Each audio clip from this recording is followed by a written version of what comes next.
Olá, meus amigos, que Deus abençoe a todos vocês, rica e abundantemente, em o nome de nosso Senhor e Salvador Jesus Cristo. Eu sou o pastor José Maria, da Igreja Identidade de Cristo, e hoje estamos de volta com mais um devocional, segunda-feira, falando do livro de Mateus, do capítulo 17.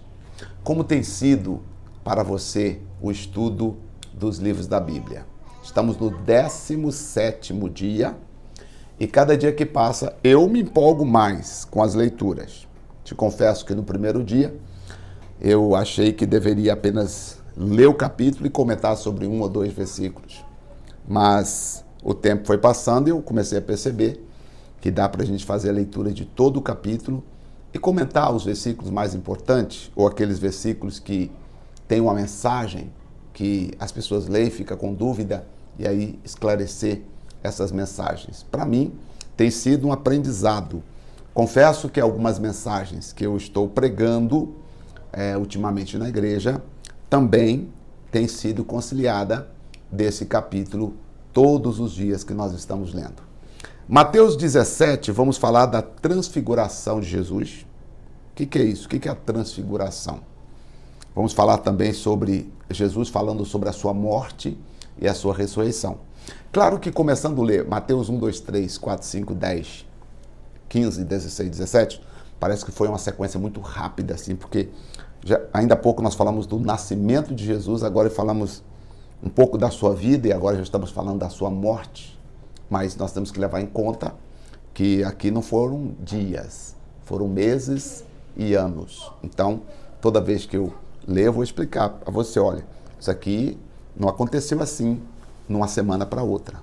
Houve um tempo e precisamos levar em consideração esse tempo. O que foi a transfiguração? Jesus sobe a um monte e lá no monte a glória de Deus manifestou na vida dele. A leitura vai nos ajudar a entender o que aconteceu. Diz assim, 6 dias depois, tomou Jesus consigo Pedro, Tiago e João, e seu irmão, João, seu irmão, e conduziu em particular a um alto monte, e transfigurou-se diante deles. O seu rosto resplandeceu como o sol, e as suas vestes se tornaram brancas como a luz. E eis que lhes apareceram,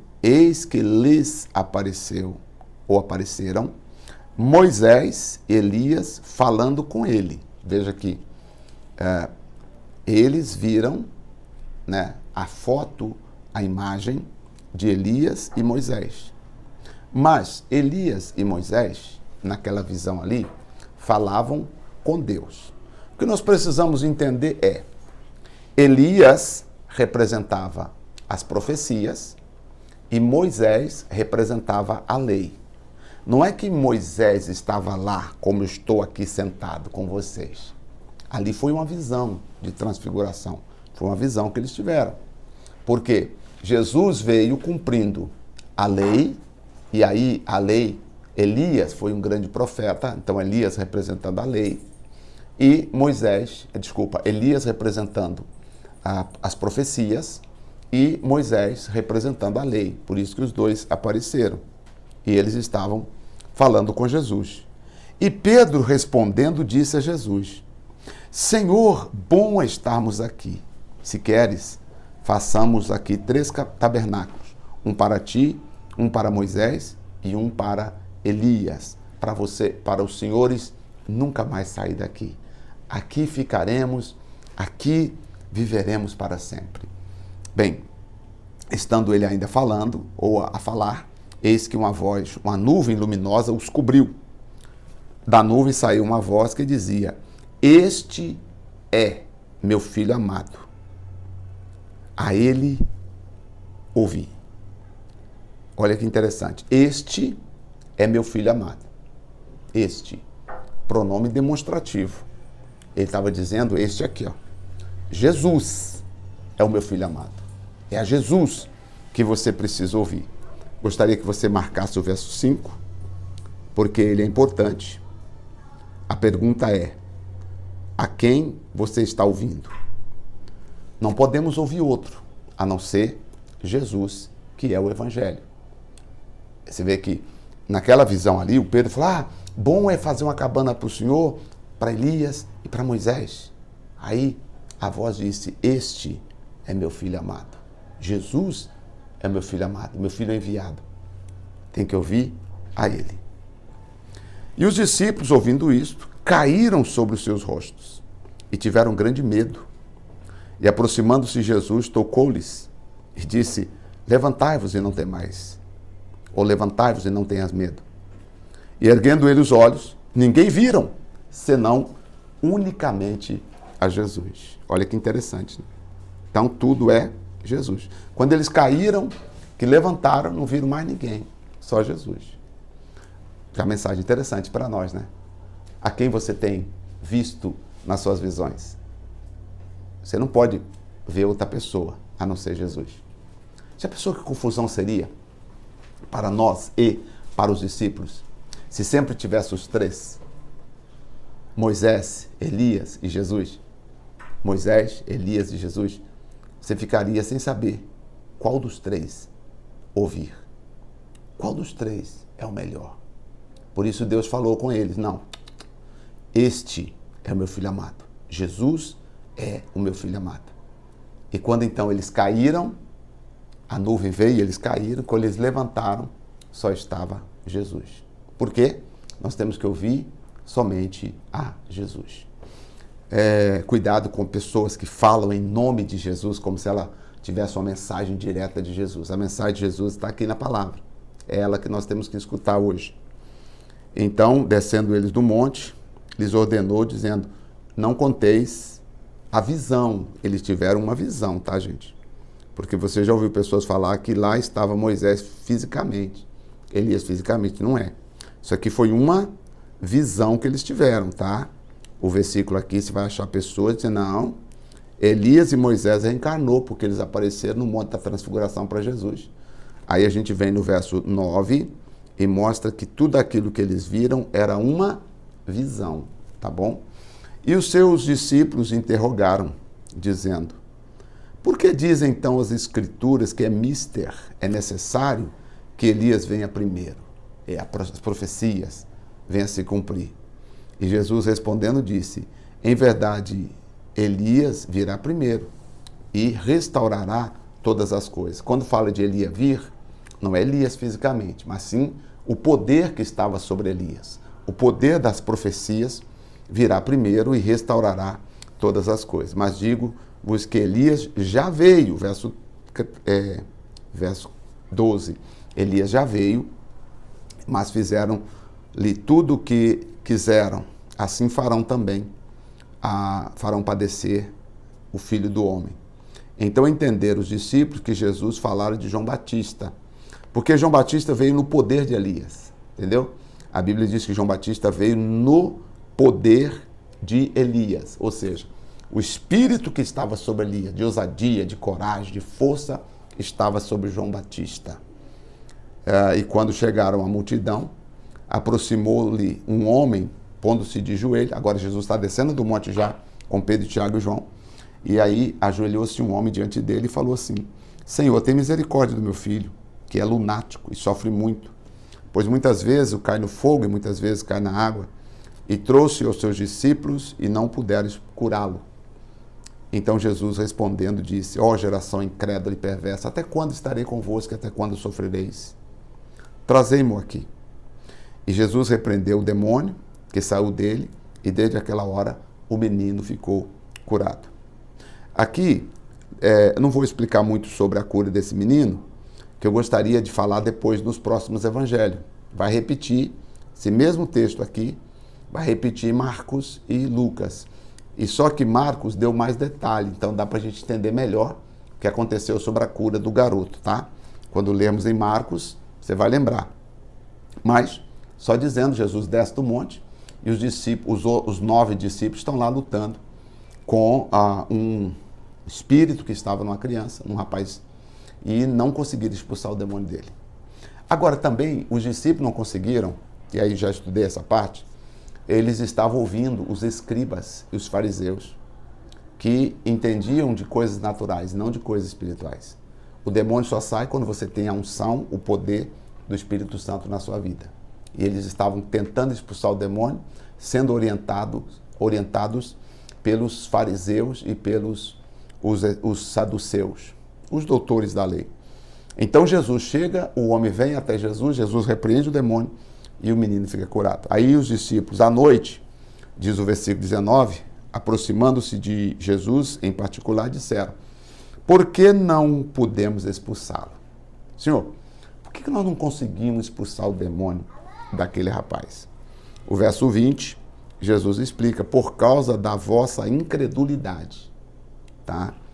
Porque, em verdade vos digo que, se tiverdes fé como um grão de mostarda, direis a este monte: passa daqui para acolá, e há de passar, e nada vos será impossível.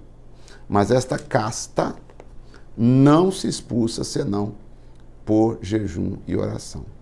Ok, 2, 1. Vamos lá, vamos saber o quê? 2, 1. Tá. Que casta que só sai com oração e jejum? O que é casta? Se você olhar, casta significa qualidade, tipo, raça. Ah, tá. O que é casta mesmo? Qualidade, tipo, uma raça, uma espécie. Quando Jesus disse que esta casta só sai com oração e jejum, ele estava falando de casta de demônio ou um tipo de incredulidade que os discípulos tinham. Eu acredito que Jesus não estava dizendo que essa casta de demônio, porque depois nós vamos ver lá na frente que tem tradução que diz casta de demônio, tá? Mas no original fala casta. Claro que está falando a casta de demônio porque o que estava no garoto era um demônio, tá? Mas o fato dos discípulos não terem conseguido expulsar, libertar o rapaz, não foi por causa do demônio, mas foi por causa da incredulidade deles. Deu para entender agora? Porque se você não ler, você não vai entender.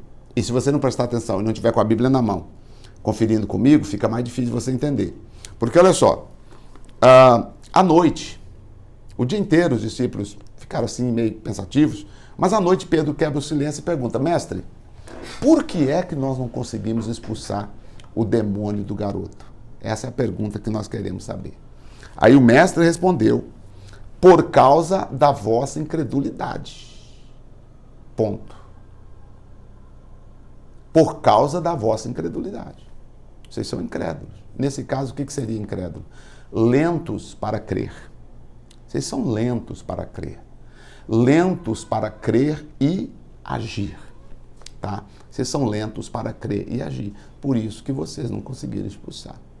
Aí Jesus diz: mas esta casta, ou seja, esse tipo de incredulidade que vocês têm, essa lentidão que vocês têm em crer no que eu falo com vocês, para vocês deixarem de ser uma geração incrédula, vocês precisam se consagrar para que essa incredulidade saia da vida de vocês e vocês sejam mais autênticos, consiga realizar mais a minha obra. Parece que eles entenderam, porque depois que o Espírito Santo veio sobre eles lá no Pentecoste, Pedro saiu outra pessoa, cheio do Espírito Santo, e fez uma grande obra.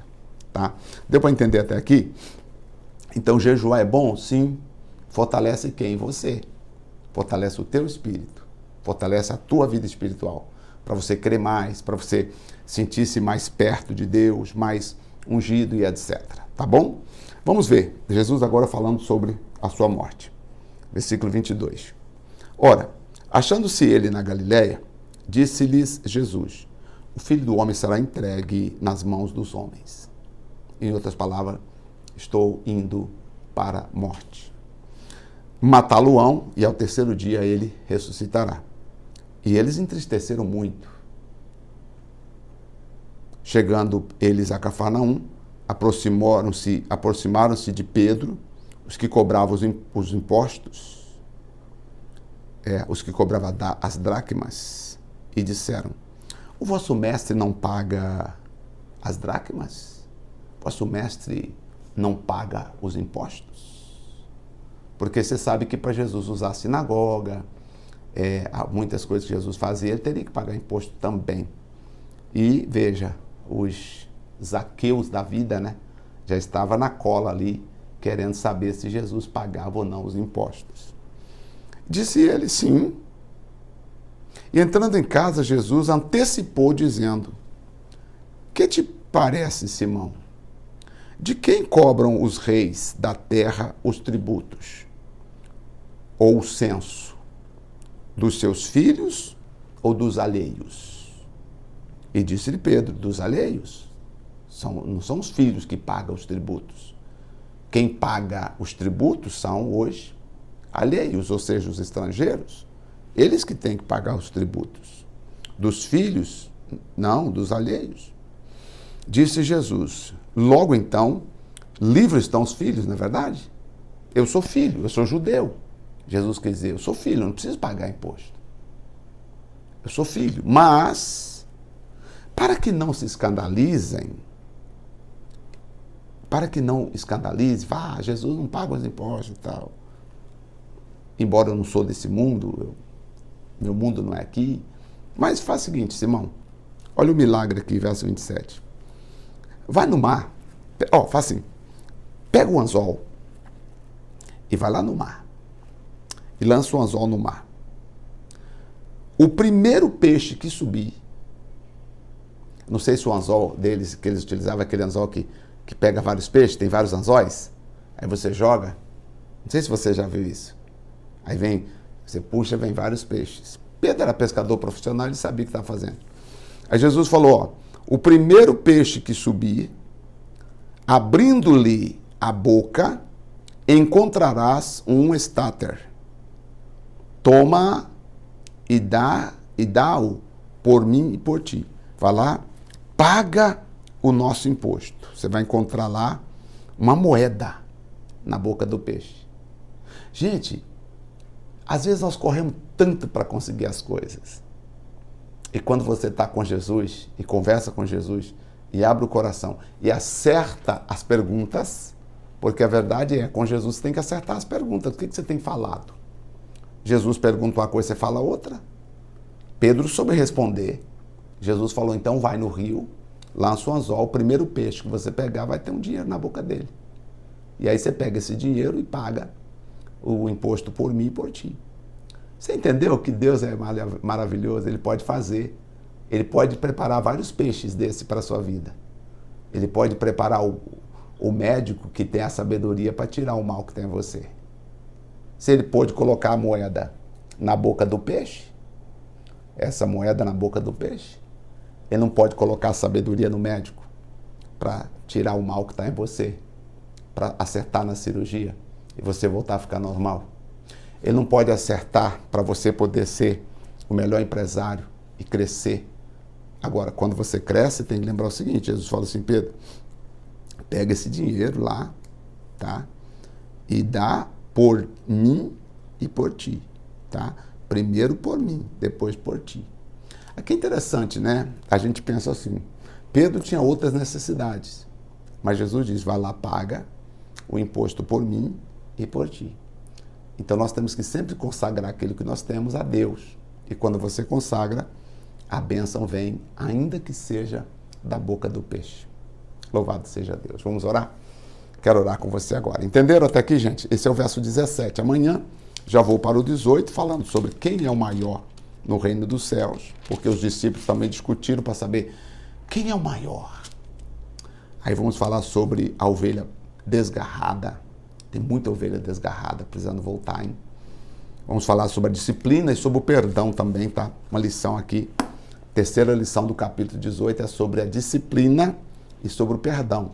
Você não pode perder o devocional de amanhã, porque tem muita coisa para nós falarmos sobre a disciplina e sobre o perdão, tá bom? Por favor, se você lança, tá bom?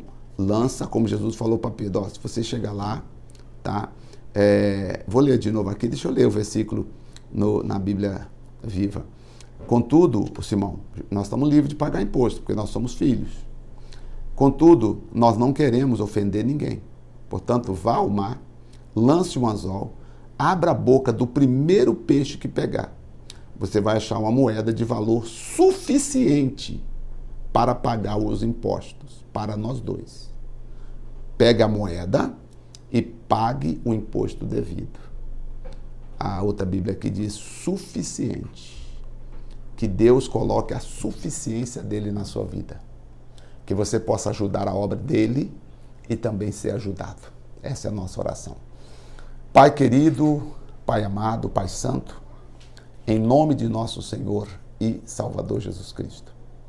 Muito obrigado pelo privilégio e a oportunidade de estarmos aqui, na casa do Senhor, na presença do Senhor. Te dou honra, te dou glórias, te dou louvores, exaltação e declaro muito obrigado. Obrigado por todas as coisas. Pai santo e querido, seja a tua bênção sobre todos que estão orando comigo agora. Onde quer que essa pessoa estiver, que ela receba em nome de Jesus a bênção, a alegria, a paz, a virtude e a graça do Senhor. Muito obrigado, Senhor. No nome do Pai, do Filho e do Espírito Santo, para a honra e para a glória de Deus. Agradecemos. Amém e graças a Deus. Graças a Deus. Amém. Eu termino aqui o nosso devocional. Deus abençoe a você também, a sua família. Amanhã eu voltarei lendo o capítulo 18 de Mateus. Vamos subindo, cada dia caminhando e aprendendo mais, tá bom? Se tem sido importante para você, não saia do canal sem deixar o seu like e sem deixar o comentário caso você tenha. Tudo isso o YouTube entende que o vídeo é importante e vai compartilhar e permitir que esse vídeo seja compartilhado com mais e mais pessoas. A todos vocês, muito obrigado. Até o nosso próximo encontro. Até lá.